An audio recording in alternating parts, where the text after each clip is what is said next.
જલ નીતિથી શું થાય? તમને બહુ જ માથું દુખતું હોય, બહુ માથું દુખતું હોય ને તો બંધ થઈ જાય, ક્યારે દુખે નહીં. આ ઉનાળામાં બહુ જોરદાર ક્રિયા છે. આ ક્રિયા કરવાથી ગમે એટલું મગજ દુખતું હોય, માથું દુખતું હોય તો તમારું રિલેક્સ થઈ જાય, બરાબર છે. પણ એના માટે પાણી ઋતુ પ્રમાણે હોવું જોઈએ.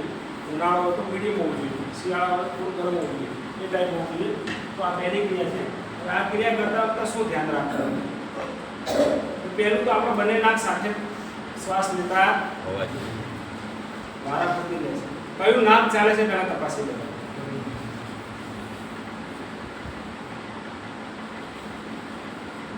આ નાક ચાલે, બરાબર છે. એટલે બંને સાઈડથી ક્રિયા કરવાની છે. હવે અહીંથી પાણી અહીં આવશે, અહીંથી પાણી આમાં જશે. તો આનાથી શું થશે કે તમારા ક્યારે શરદી નહીં થાય. મિત્રો, ઘણા આપણે ભગવાને એવી સિસ્ટમ આપી છે કે નાકમાં એવું ચીકણો પ્રવાહ એટલે કચરો આવે તો ચોંટી જાય. ઘણાની આદત તો કશું કરે ને આમ કાઢી કરવાનું જોઈએ.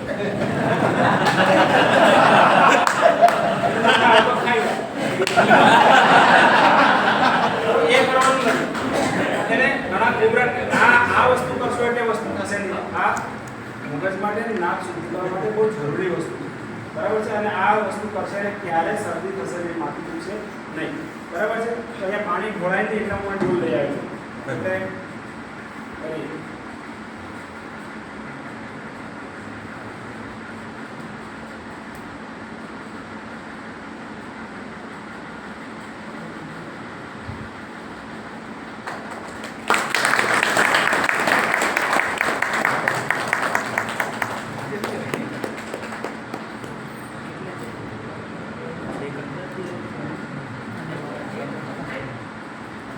હવે આ ક્રિયાને ઉલટી કરવાની.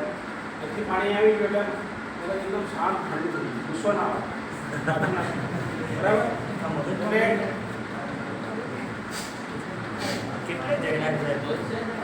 આ ક્રિયા યોગની અંદર એ પણ ક્રિયા બે વખત કરવાની હોય, જમણી સાઈડ, ડાબી સાઈડ. તો આપણે આ ક્રિયા થઈ ગઈ.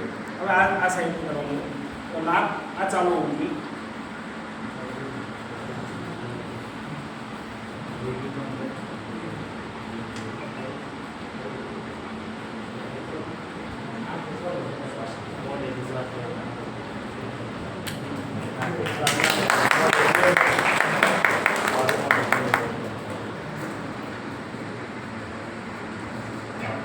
ટાઈમ ઓછો એટલે ફટાફટ પતાવે. બાકી તમે આખું આ જગ છે ને બધું પાણી નીકળી જવું જોઈએ. તો જેટલું પાણી વધારે જશે એટલું મગજ તમારું વધારે શાંત થશે, બરાબર. તો આ ક્રિયા તમને ખાલી ડેપો બતાવે છે, ઘરે શાંતિથી કરવાની. આ